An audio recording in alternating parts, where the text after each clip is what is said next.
Hello and welcome to Marketing Speak. I'm your host, Stephan Spencer, and today it's my pleasure to have Lukasz Zelezny with us. Lukasz is an SEO consultant for mid to large-size corporations and organizations. He has 15 years of experience. He's also a keynote speaker, a search awards judge, a top 10 UK marketing influencer. Lukasz focuses on increasing organic traffic, conversion rates, and return on investment through SEO. Lukasz, it's so great to have you on the show. Thank you very much. Hello, everyone. It's a pleasure to be here. Long time no see, Stefan. So I'm very, very grateful to be here and to see you and your audience. Yeah, well, it's great to reconnect with you. It's been a while. We met through an SEMrush or Semrush event back in, I don't know, 2018 or 19, or maybe it was both. When we, let's see, were you in Helsinki? I think you were in Helsinki, right? Yes, Helsinki. That was epic. Yeah, Obviously, yeah, I think I knew about you earlier because I was following some publications. But yes, we could meet. And actually, I need to say that you convinced me so quickly to buy Remarkable, and I still use the Remarkable uh, notepad. My wife yeah. was like, "What is this?" I was like, "Listen, there's a long story short. Stefan recommended me. That's it. I don't need any more recommendation. I just bought this. So yeah, I really like it. I have this somewhere here. Sometimes on the meeting, I'm just doing notes. Yeah, that's awesome. I love my Remarkable tablet. I use it every day. I write my gratitude journal on the Remarkable tablet. I take notes when I'm at conferences and seminars. Yeah, love it. Yeah, and I remember we had like a long conversation because I was trying to understand those days what's the difference between having iPad and having Remarkable. And you said to me that it's about distraction. It's about the distraction and it's about the feeling. And I think, you couldn't be more right. I have lots of, as you can see behind me, there is a music equipment. I have lots of this kind of funny things, and I love them because they are real. You can touch them, you can play on them. This is OPZ, and application will never give you the same experience. Yeah, yeah, Same and with Remarkable. I have probably 3 iPads of various models that are just, or versions over years past that always sat in the drawer. I never got into using them. I use my phone because I have to. I carry that everywhere, but I don't want to have a distraction device if I'm trying to take notes and brainstorm and ideate. That yeah, that's not what the Remarkable does. It keeps me focused. Absolutely, because you have nothing except of what you really, really need. Yep. Yeah. Good stuff. So let's talk about what you're up to these days. I know you're big into the content side of SEO. I mean, you help companies with a lot of different aspects of SEO, but I know content is something that you're particularly keen on helping clients with. What sort of stuff is challenging to your clients, and how do you help them get through those challenges? You know, such a big topic, so I don't even know where to start. But the, I had this pleasure and honor to work with lots of big companies who which have lots of resources. And for example, the very big organization, they writing lots of content, and the only fact that they creating this content, sometimes really interesting one,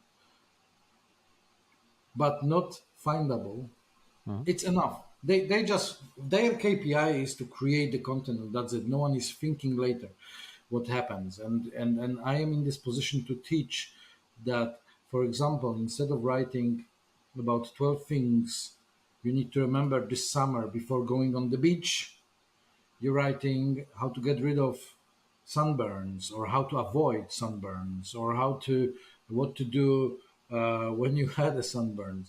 So problem thinking rather than just describing this the way that people are not searching. And where I am, I think every content matter when there is a demand for that content, which is a bit bubble, because this is pretty much what people are searching. Then organization are I'm letting the organizations to write about.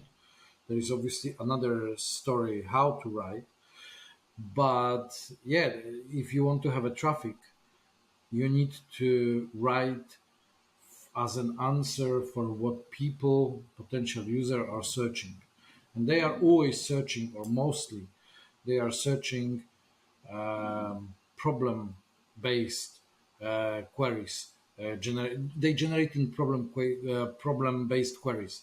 How to, what is, when is, and so on and so on and so on. And when we are getting there, then we can open this floodgate of traffic, as long as obviously there are other resources also to write that content, because that's another thing, and expertise, and so on and so on. As I can see, it's a very, very big, complicated matter, but very exciting. And you always need to start from somewhere, and step by step feed organization that at the end of the day, this way of thinking about content through the demand, through the value, and many other aspects will sink into the DNA of the organization. That's my win-win.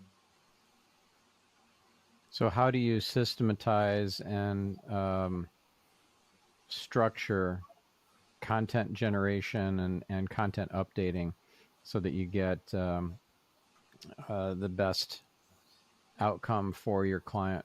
Because probably they're not doing it in a very systematic way, at least not the SEO side of it. Exactly.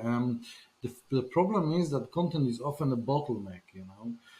It's I'm very often have this kind of conversation, and a relatively big organization is telling to me like, we can deliver like maximum 2 pieces of content a month.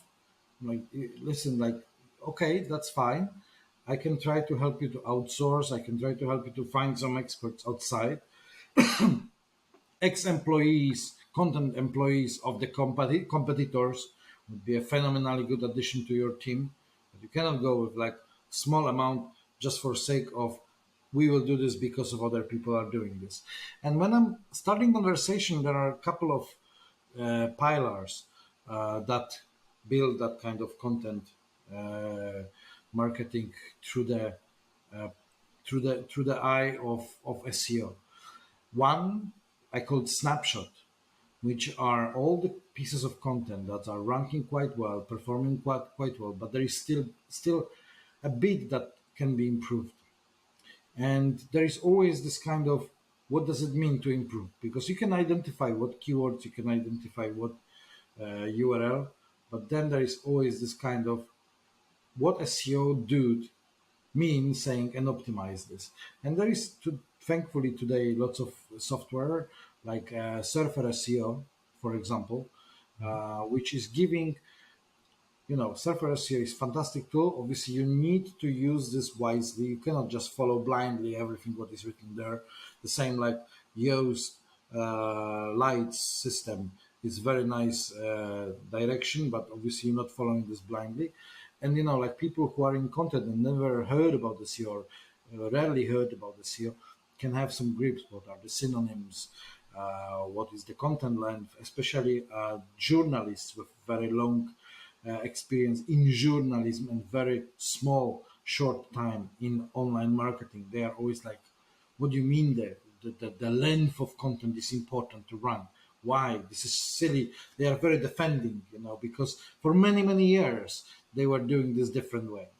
And I can just show them step by step why headers are important, alt tags, length, and so on, and so on, and so on, entities, and this is snapshot. And then we're going into gap analysis, which is what are the keywords that your competitors are ranking and you are not, but you should probably, this way. And, the only way that people sometimes are giving me are competitor list, and I'm using number focused methodology to bring them not only keywords, but also group these keywords into topics. And they are, first reaction is always like, oh, no, this is nonsense because we're ranking on this. And I'm like, are you sure? Try to search. And then they are surprised. Oh, we were thinking that we're ranking on this because that's our keywords. And I'm like, I know that that's are your keywords because out of 8 competitors you gave me, 6 of them is ranking on this. And I intentionally selected the keywords that you are not ranking.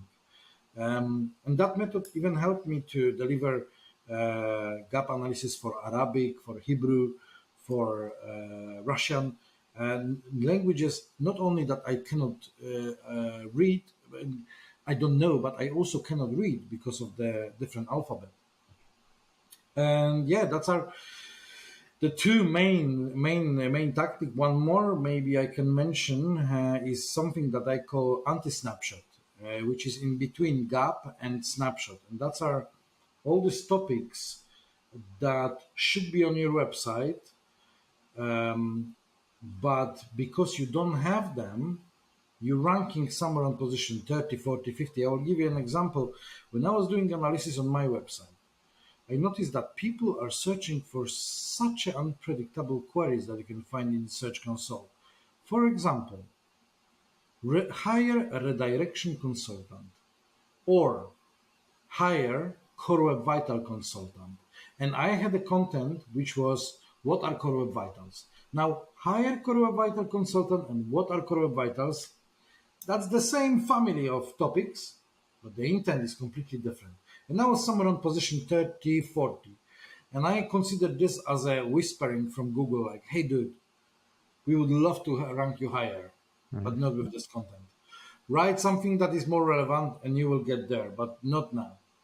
And you know, when you're doing these things, you're finding such an amazing ideas for content. Even yesterday, I was analyzing a very big provider of mortgages in UK, and they are writing, for example, a guide about how to deal with stress and anxiety during the mortgaging process. It seems to be quite far away from the mortgaging, but still applying to potential customers. And that was very educational.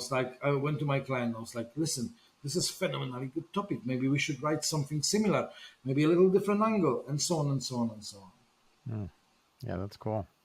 So did you create a new piece of content to target higher core web vitals consultant, or did you create something new? No, I just created new piece of content which was describing more about why you should hire Core Web Vital consultant and how the Core Web Vital consultant per se can help you in that process of optimization. Not really what Core Web Vital consultant, not really what Core Web Vitals are, because this is pretty much what the customer know. He is step ahead of that. He already or she already know that, yeah, now I want to hire somebody who knows that things and will help me because I know that this is important. I know that what is CLS and so on and so on and so on. Now I would like someone who will help me with this. So new content I created. Yeah. But you know, when we're talking about this, I also found the other side of the coin, and I wanted to express this today because I think there is no better place to express this. That's actually my worry about how that the whole things looks like. Because on the other hand, I will give you an example. You know what is Jenchen? It's like a root that you can put into. It's this Korean root that is giving you health and vigor and so on and so on. Mm-hmm. There is ginkgo biloba, which is the same plant that's our leaves. And now, when you will type in Google, is ginkgo biloba good for Alzheimer? You will get all of this top 10 things you should know about ginkgo biloba. Why you should eat ginkgo biloba, why you should drink ginkgo, and so on and so on and so on. And only on the top, on the very top, there you will see the small little orphans, 2 links to scholar articles, which are the university research. You click on this, you see a wall of text. No header, no fancy things, not something that we get used to because of internet, how to digest content. Nothing to skim, everything to just, you need to spend like half an hour to read. And there is this creme de la creme of real information. So that makes me a bit sad as a content marketeer, because I'm looking for a way to combine the scholars with this kind of a bit loud comparing to the scholar, like, hey, top 10 things, click here, and so on and so on and so on. Yeah, clickbaity stuff that ranks Yeah. instead of the stuff that's really in depth and more scholarly.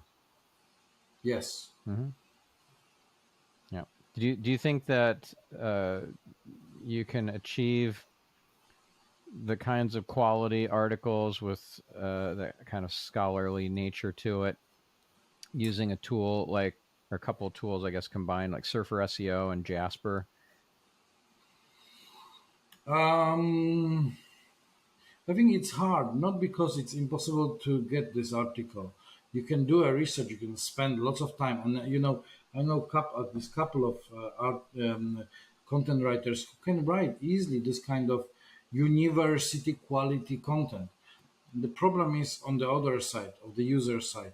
They didn't use, and they forgot how to study content. They only skim content, snack, snack content. Click, click, click, click, top 10 things. And then let's go to Instagram and let's start infinite scroll for half an hour. That the brain, the perception is changing. And I think this is, I will use parallel here, some kind of maybe similar situation. Imagine how much for you would mean a new horror movie or a science fiction movie, end of 70s, early 80s, when you was going with your parents to the cinema, or it was like 7 p.m. in TV. You know that you cannot record this. You must watch this. It will be exciting, and you was waiting for this. Today, whatever, I will record this, maybe not. Spotify is here. When you was buying back in the day a CD, then you was not knowing even what is on this CD, but you was like running home just to start listening. Oh, this track is good. You could listen this CD over and over and over and over, and you will never bored. And when everything started to be very, very easy to get, it started losing the flavor. And I think this is the same with the content. We are tired of this long form content. Just give me more. Let my brain pump a bit of serotonin, and next, next, next, next. Well, it's the dopamine that makes us Dopamine. Yeah, want to dopamine. get the next hit and keep scrolling, and Yeah, the novelty of it is just that's dopamine. Serotonin is more meaningful. yeah. Yeah, yeah. So, do you think that Surfer SEO is the like? What would be the use cases for Surfer SEO, for Jasper, for tools that utilize AI? Is it for taking content that is already written and improving it? Is it for coming up with a first draft and then revising it from there? Is it for figuring out whether you're missing some keywords in the copy? What are the use cases? I think you mentioned Jasper, you mentioned Surfer SEO. I need to mention SEO Wind. That is a new. I am co-father, co-mother, in the little sense, because that was my friends who designed this. We designed SEO Wind to scope for a new, completely new articles. Analyzing how the other articles are, like what is the structure, and so on and so on. But all these three tools, Wind, Surfer SEO, and Jasper, I think they are fantastic as a additional suggestion, additional hand. Definitely not a replacement. Definitely not the replacement of the people. I was doing tests, quite funny tests. Um, you know, I was asking questions to Jasper, and Jasper, like for example, what is a Kopiluwak coffee? Perfect, perfect answer. Obviously short. It could be an intro that would later be expanded. And then what is when British Legion? when a Roman religion left Britain, and they wrote like, oh, Roman Empire, yada yada yada, left Britain Islands in this year. And then I asked why British Roman legion like to drink Kopi Luwak coffee, and I get a perfect answer, which was a nonsense, but grammatically correct. So grammatically correct nonsense, you know. Yeah. And this is that thing. Another problem that I have is what I call non-directly duplicated content. You know, like how many people right now is writing a definition of Kopi Luwak coffee or Arabica coffee? I bet there is at least 10 people who may right now, or they are writing about holidays to Egypt. And everyone will tell you like, yeah, you need to write this better, nicer. Like there is a certain level above which you will just start fuffing around about the same, you know, and artificially inflating. And you know, this war about the position in Google is making that we are producing more and more and more repeat content that is talking about the same. You know, if you will take top 10 things I should see in London, where I'm living, and you will take first 100 article, I bet 90% of the things is repeating in different order with different description in terms of wording, but is saying in fact the same. Yeah, and we touching here the nature of search. From one side, you know, you want to be on the top. From the other side, for last 30 years, there were plenty of companies that have been writing about the same, and that is building this kind of conflict that I personally can see and don't have an answer how to sort it out, you know. Mm. Because saying like, yeah, you need to write more interesting, more insightful, fair enough.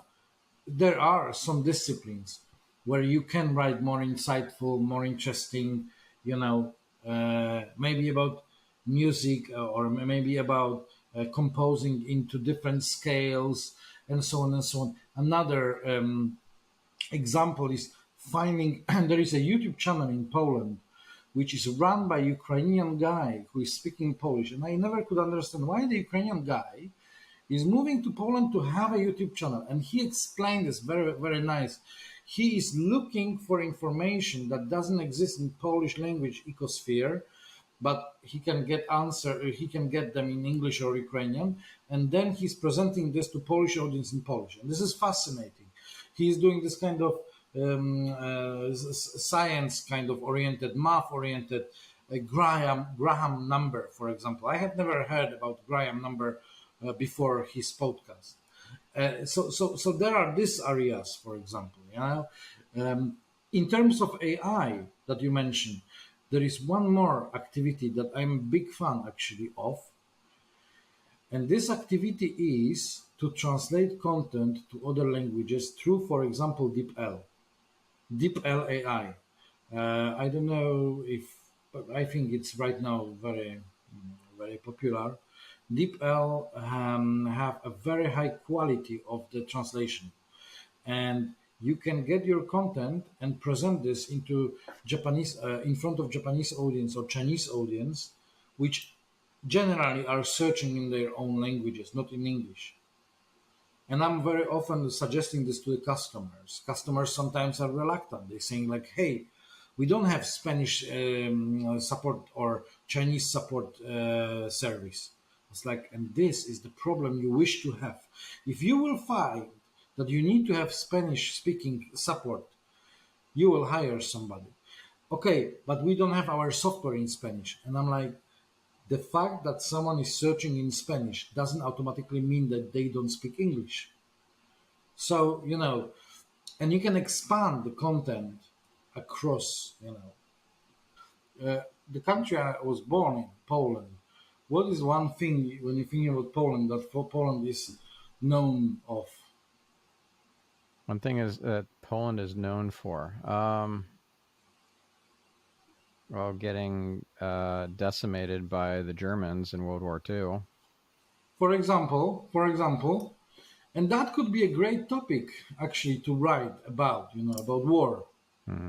But when I was in India, why I'm saying about this, it is because I created a website where I wanted to learn, and then later I started translating this into other languages. In a nutshell, I was analyzing going to Semrush. What is, and I choose Poland because it's cheaper to create website and cheaper to get content than for UK. So I was like thinking about what is the group of keywords that everyone is searching and nobody is doing SEO for. And I found, for example, how to cook broccoli, but I will not be doing website about broccoli. But I found then everything in Poland about religion. Poland is a very religious country, isn't it? Very Catholic country. Every keywords about religion, lots of searches, and very little difficulty in SEMrush. So I started building. I bought a domain which had a lovely history, lots of years been there. I started building content, and then I understood that this is this bubble. And when I put a deep L there and I started translating this content, it was fascinating to see that out of 300 articles I have in different country, in different language, maybe not different country, but different language speaking people are searching for different things. For example, Brits are searching, are dream catchers a sin? And the Germans were searching something about the science of possession, you know, and that was like really fascinating to see how the culture is influencing the way how people are searching. So fantastic experiment still going on, and we will see where we will get there. You know, not bad traffic, about 2,000 visits a day. Depends if there is a Christmas or Easter, then obviously more. And it's still giving me lots of fun, lots of research, and lots of learning.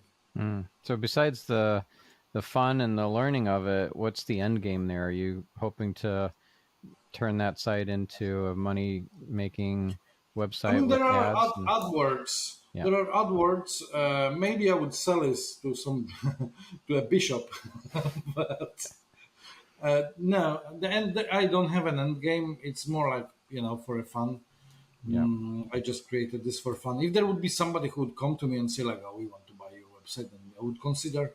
But at the moment, it's more for learning. And I even have embedded data studio that everyone can see what keywords, what traffic. It's completely public, Oh, that's interesting. Do you I want to can name? give you an address on the chat. Okay, but you don't want to mention it publicly on this. No, I can. You can. Absolutely, you can. Okay. Without any problem. If you go to this website that I gave you, or maybe I can even give you the address to the stats. Take a look what's going on here. If you go like that, there on the chat, there is a link. Then you will see a big data studio that is opening, and you will see all the keywords, and then you can start narrowing this into countries. You can choose, I don't know if you speak any other languages except of English, but if you do, then it can be even more interesting for you and so on. Oh wow. So, Okay. feel free to. So this site, we can talk about the name of the site publicly on there. So it's called Christus.pl. It's a Christ in Polish, yeah. Okay. Christ.pl. So Christos.pl. And this was an experiment that you're actively still in the midst of. And what's been the most useful experiment or a bit of analysis that you've gotten out of playing around with the site? First, how ridiculous questions people are asking sometimes you would never experience. For example, was Jesus a vegetarian? Was Jesus born in Poland? Did Jesus like pudding? This kind of silly questions, but considering the number of impressions and clicks, you wanted to answer that question. The second learning was that if you went into, let's say, Japanese, and you saw this Japanese keywords, then obviously you don't know, I don't know Japanese, but I took these keywords from the from Search Console or Data Studio that is provided there, and I copied this back to DeepL to understand what people in Japan are searching. Yeah, and they are searching a lot about Moses. A lot about what the Moses name come from, and so on and so on. So then I started moving into other languages, and I could see that if there is a distant culture, then they have completely different queries that the other people. I have in front of myself couple of. I will just try to very quickly tell you what were the recent most popular Japanese queries. For example, Moses name origin. For example, can you like rosary not worn around the neck? So I understand that Japanese people are asking because DeepL is also making a bit rosary around the neck. Rosary in Europe, it's obvious that you're never wearing this on the neck. But in Japan, it's like a question: can you put a rosary on the neck and wear this like a necklace, for example? So fascinating lesson, and I think I will be trying to find another cluster like that. I don't know what that could be, but something again that doesn't cost me a lot to prepare to deliver relatively big traffic, and on the other hand, to start translating this and learn what are this kind of cultural differences and so on and so on. Now, do you find that DeepL does a pretty good job of translating? Is it better than Google Translate? Oh yes. Oh yes. I had a client once, and my only job was to choose a content that they had on the French and Spanish and German website, translate this to Polish on DeepL, fix errors, and send. And that was very simple job that one of my freelancer was doing. To be honest, I was just doing a quality assurance. We were sending this to their Polish office. Polish office was reading. It was like, yeah, fine, fair enough, publish. Obviously, there is one problem that keywords translated from German to Polish or from German to English are not always these keywords that you would match the demand. Yeah. So let's say here is the German very popular article, and then you're translating this to English, and this English article doesn't have the equivalent of German keywords. An example can be, car insurance is a very popular thing in UK, but DeepL may in some cases translate this as vehicle insurance or auto insurance, and these are definitely not the keywords that you would be going after. Yep, got it. Now you mentioned. I can give you one more. Yeah, go ahead. One more thing, which can be maybe very, very shocking, but I'm working with lots of Dutch customers. I love working with people from Netherlands. They have such a great attitude, and sense of humor is absolutely phenomenal. So somehow, I don't know why, but there is lots of more and more Dutch clients. And my Dutch is, I don't speak Dutch. I know only word boormachine, which is probably hammer or something like that. But when they came to me about content, I found the method. It was like, listen, Dutch is a very, very relatively isolated language. Only Belgium and Netherlands is speaking Dutch. Because of that, there is a limited number of content writers. Ergo, content writing will be expensive.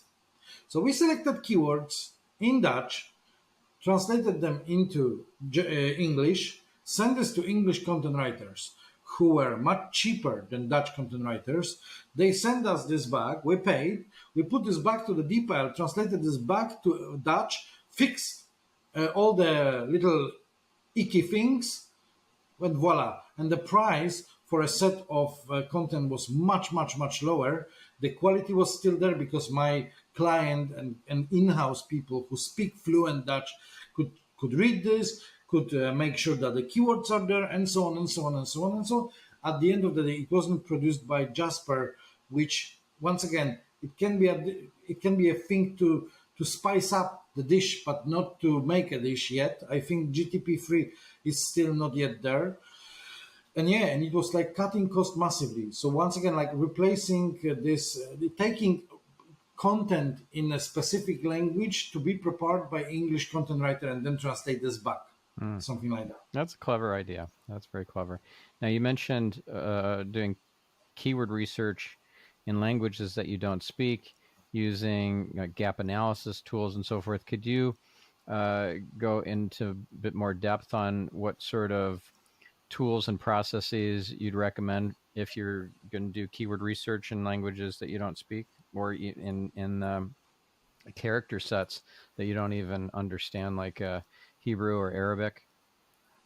Yeah, absolutely. So, like Semrush is very, very nice in terms of database they have, and you can put your website and 4 competitors, and if only competitors are well selected, and you can see on this chart that there are nice overlaps between where competitors are ranking and these common parts where 3 or 4 competitors touching together and your client and your website or your client website node, then that is the moment when I'm exporting this into Excel and I'm doing a quick math.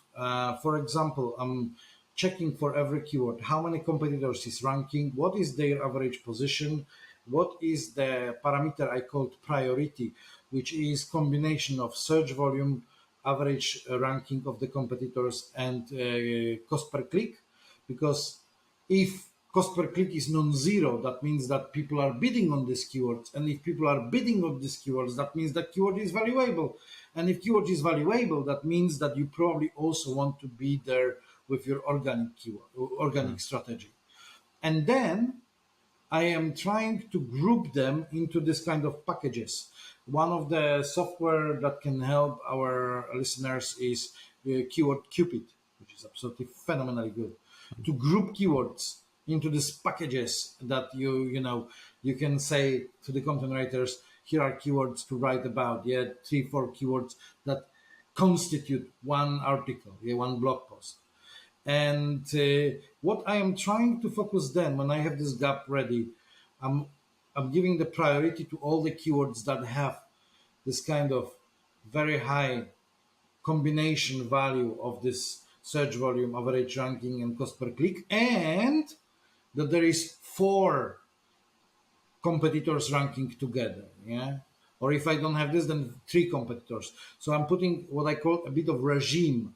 I'm excluding all the keywords that makes only 1 competitor ranking, but because that's most of the time completely random keywords. Sometimes I'm excluding all the keywords that makes 1 or 2 competitors rank. And recently I started doing something that makes me super exciting, because I started doing gap analysis on 1.5, 2 million keywords, which I am processing immediately in the data studio. And the data is taken from Google. I'm using BigQuery and this Google storage bucket, because when you have 1.5 million, you cannot go with Excel, unfortunately. Yeah, right. That's cool. So that's the tool you're using in Semrush, because there's a lot of tools in that tool set, is called the Keyword Gap tool. Yes, keyword gap tool in Semrush. But as we're talking here, I think there is plenty of these databases. Like Semrush is one choice. You can go with Senuto if you are in Polish market. You can go with Search Metrics. You can go with SE Ranking. You can go with SimilarWeb. You can go with plenty of different tools to get this data.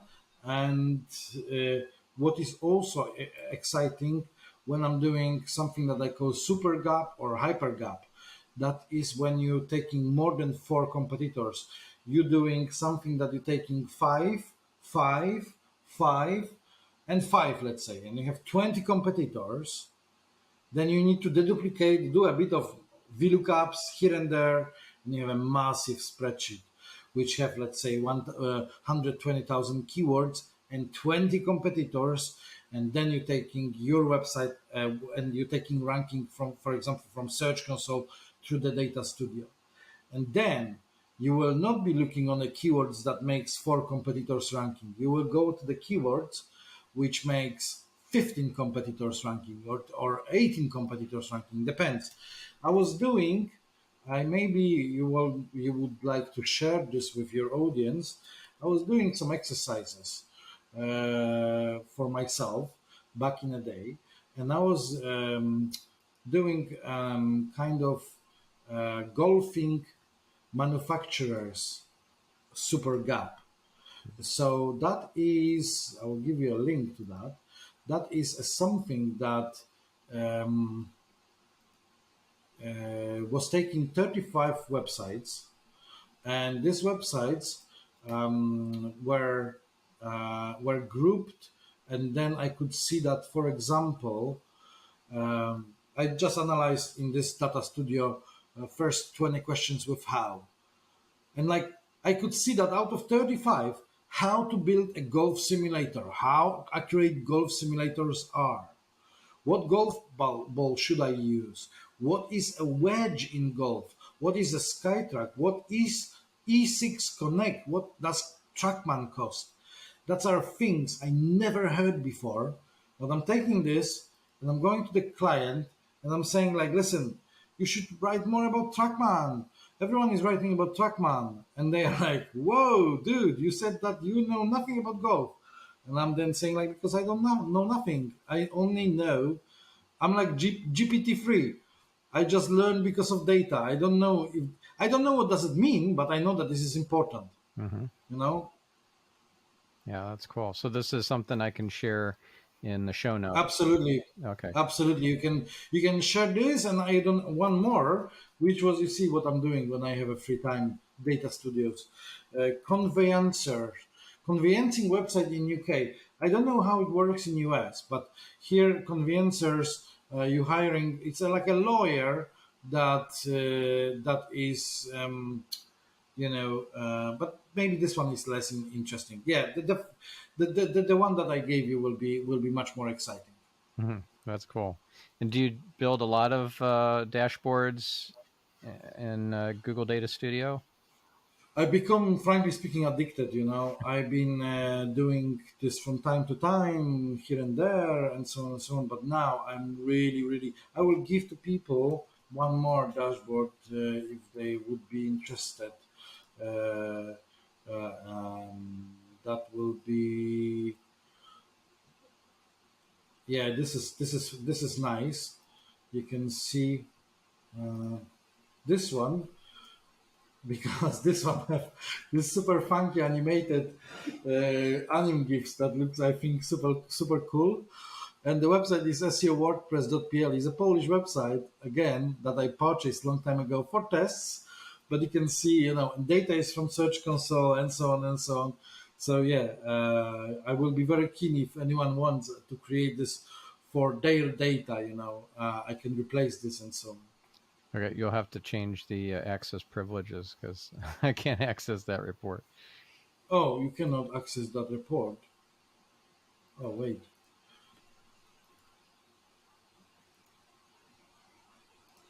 Once again, try now.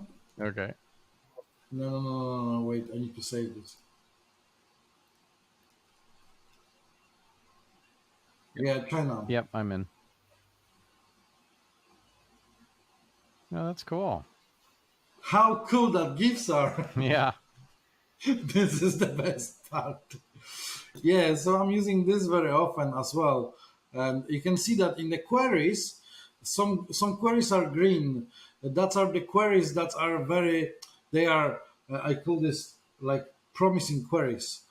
Queries that are giving over 10% click-through rate when the average position is below 3.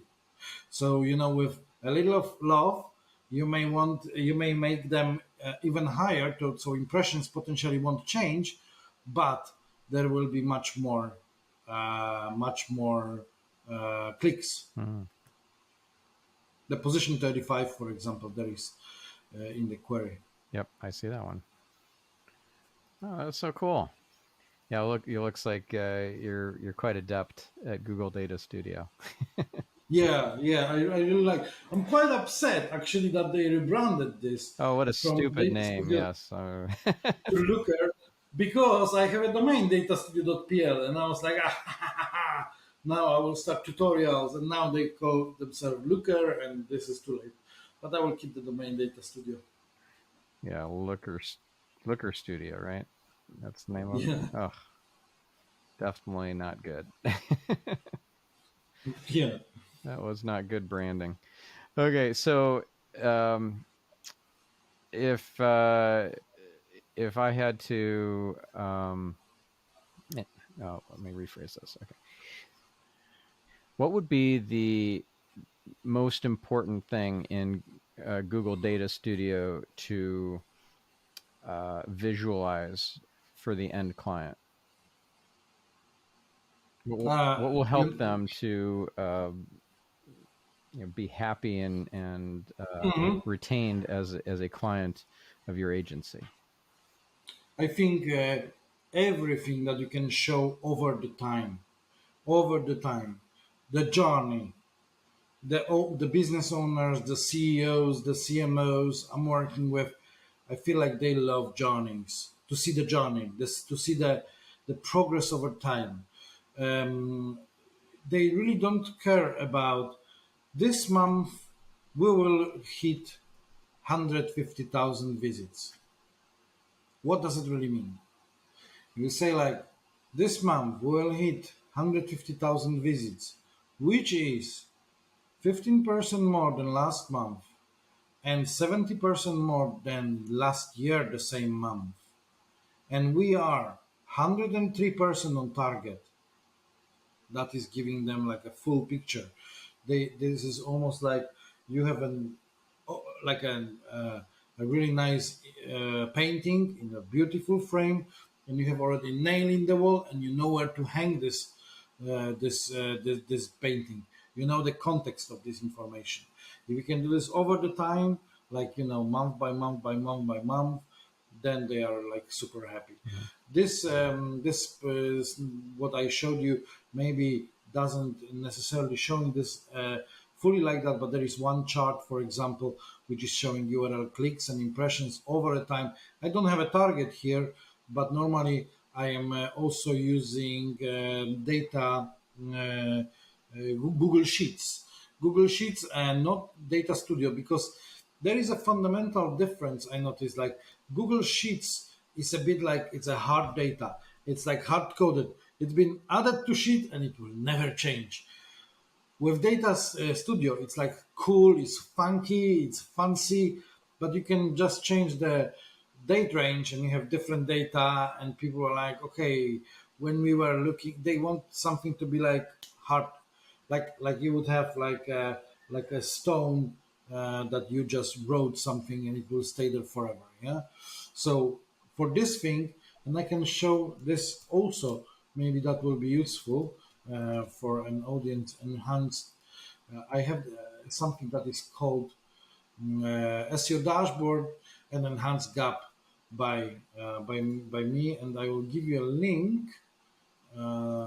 Anyone with the link can go. You can open this, please. And I wanted to it's a standard thing. One thing that maybe is very unusual and potentially something new for an audience is that chart that you see on the row 86 and below when I am comparing data from Google Analytics versus Google Search Console monthly basis. And because I'm using correlation, I can easily see that if correlation is 0.9, 0.99, then I know that the data is different, but it's fluctuating up and down the same way. But then you can see this chart. There is intentionally done this kind of, somewhere in 2018, second half. The blue is dropping and the Google Search Console is not. So that is the signal that when client is coming to me and saying like, "Oh my gosh, we lost traffic," it's like, hold on, take a breath, make a tea, come back to me in a second. I will pull the data and I will tell you if you're really losing traffic or is a tracking problem. And then I'm using Google Search Console as this additional source of data. And when I can show something like that, I can say like, listen, this is the moment when for 3, 4, 5 months you didn't lose the traffic. You just had a problem with tracking because correlation doesn't match. Correlation is negative or like close to zero, and your Google Search Console is behaving completely different way than your Google Analytics. And then after a while, there is like kind of back to normal, and we can then start having conversation. What caused this tracking issues? How to avoid this in the future, and so on and so on. Yeah, that's really cool. I'll include this in the show notes as well. I can really like that graph. Please. Yeah, that's awesome. I think because I think Google Search Console is very orphaned tool. Sometimes people don't love Search Console that much yet, but I think it's more and more and more powerful, and I think it's phenomenally good tool. Yeah, really cool. So just in the last minute or two, a couple of quick questions. One is, what is the practical takeaway for our listener around E.A.T, expertise, authoritativeness, and trustworthiness? Is this something that our listener needs to take action on to improve their site for future rankings purposes? I think with E.A.T, it's like with a quality content. There is more article about how to write quality content and quality content itself. And there is more article about E.A.T, how to implement this, than real implementation. Everything what should be said was already said. And there are like, people who would say much more than me. I think like the most important thing is are you really know the topic? Are you really consider yourself as someone who is maybe not even an expert, but can really pass some information that will be valuable? And second, like I'm saying with the links, people are like, oh, DA, this and that, this and that. And I'm always like, ask yourself the question, would your mom or dad would ever click that link that is somewhere down there invisible, and just doing what you think is doing but is not doing? And the same with the E.A.T, would your mom or dad really read this article? Mm-hmm. Is this interesting article? If so, then you are fine. I'm trying, not overthinking about all these things, because there is so many of this. But E.A.T,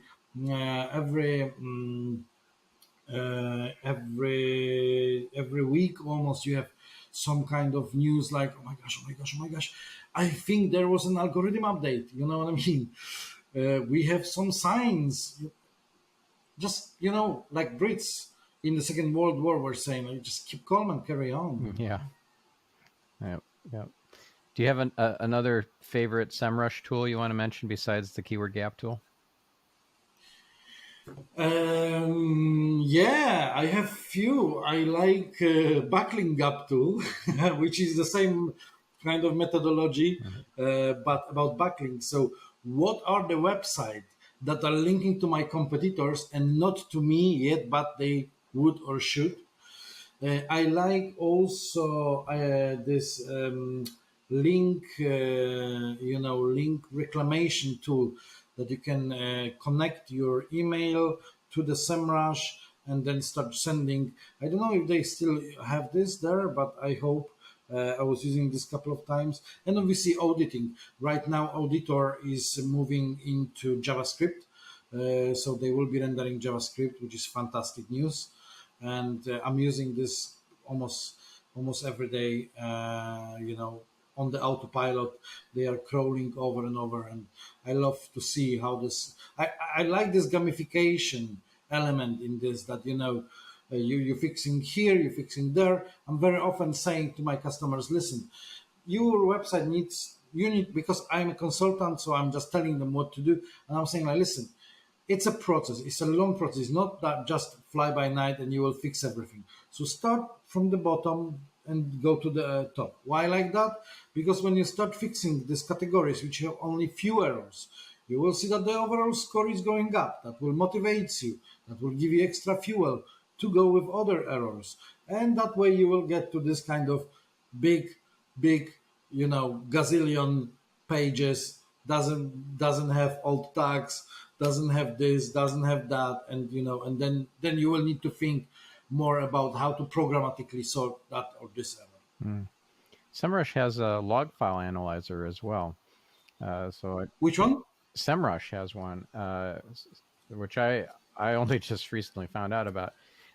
I use the But I didn't Screaming Frog understand. one. I didn't understand the AI. You mean you said or So a log file analyzer. log file Yeah. analyzer? So I was never using.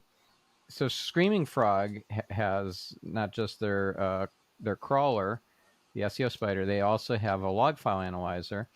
But it turns Yes, out that Semrush has a log file analyzer as well. Have you used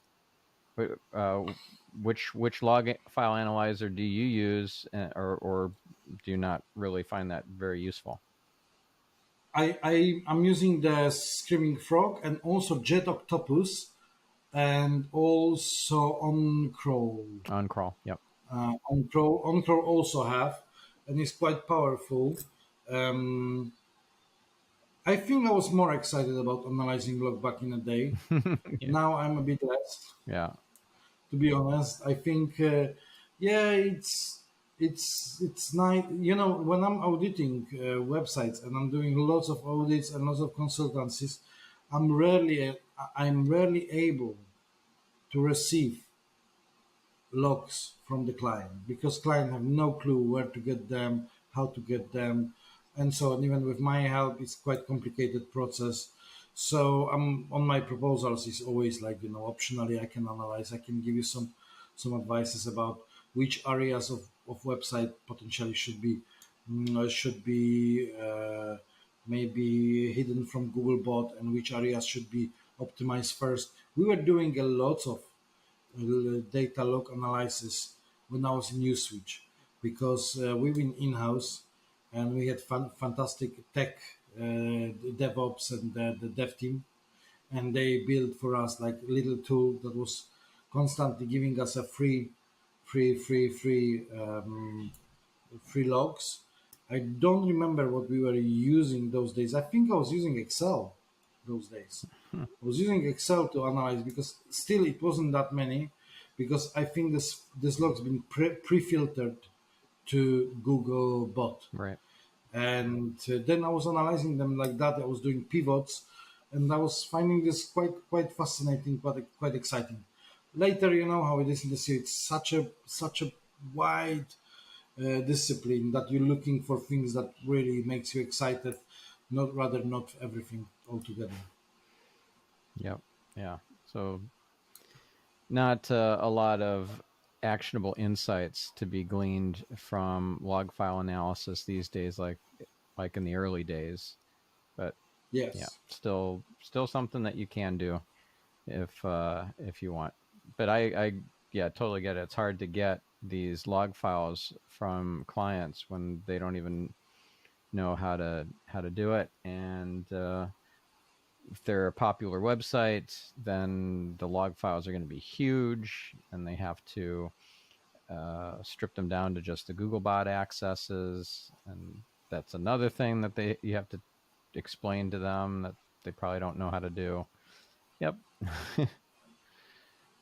Yeah, and the same was with disavow. Back in the day, people were much more crazy about quality of links and so on and so on and so on. I need to admit that I'm often disavowing bad links when I see them. Some other consultants are not that excited about disavowing. They're saying like Google will fix them. Google will now can recognize easily which links are manipulative, which links are not, and so on and so on. Maybe next year or the day after, the year after next, we will get a message that disavow will not be any longer a thing. Then I will stop. But for now, I rather do this. Yeah. Um, and if we're talking about links, I don't know if you ever use Terkel, Terkel.io. No. It's a relatively new thing that I wanted also to share with the audience. It's kind of like Haro or any other kind of like people are coming and saying like I am writing article about I don't know how to scope for talent in SEO, and there is some HR SaaS or SEO recruiting agency or digital marketing recruiting agency, and you as an expert, kind of in maybe more SEO than recruiting, but still can give some insights. Like, okay, if you're looking for a real talent, maybe you should go on LinkedIn and maybe track the career of some people and so on and so on. So 1,000 characters only sent, then the Terkel guy are reviewing this. If it's good, then approving, and it's going to the website owner. If they like this, then they taking this, and inside the article there will be quote with the link, with the name and so on. Yeah, Hmm. not that many options there, but the quality of websites that are participating in this is quite high. Gotcha. Yep. Good stuff. Well, I know we're out of time here, but by the way, for our listener who didn't catch one of these particular websites, we'll include all of these in the show notes. And the one that you just mentioned, what is it? Tactical.io? Terkel.io. Can you spell that one? Terkel. I call this Terkel, but I think it's Indonesian website, so I don't know how to spell it. But yeah, if you click, it's this kind of Turk. decentralized Q&A, answer question, get published. Got it. So terkel.io. Yeah. Got it. Yep. We'll include all these in the show notes. Perfect. Well, Lukasz, this was really fun and educational. Great tips and tools and dashboards and things that you shared. Thank you so much. You're very generous. If our listener wants to hire you and get your help with SEO, how do they get in touch? With pleasure. They can go to SEO.London that I'm giving you on the chat, and they can find me on LinkedIn that I am big fan of. And I will give you my address if I remember correctly. Yeah, this is my address. Preferably, you can even give my email because my emails, I'm always trying end of the day to have a clean inbox with Oh, inbox LinkedIn. zero. Nice. Yeah, yeah, but this is only thank you to my wife because she is helping me a lot. You know, we are running a consultancy only by two of us from home. She's doing lots of admin stuff, paperwork, and so on, and I'm doing the SEO. And without her help, God bless her, then I wouldn't be able to do what I'm doing. So yeah, inbox zero. I was never this guy. I was never inbox zero. I was the guy inbox 49,632. You know, Yeah.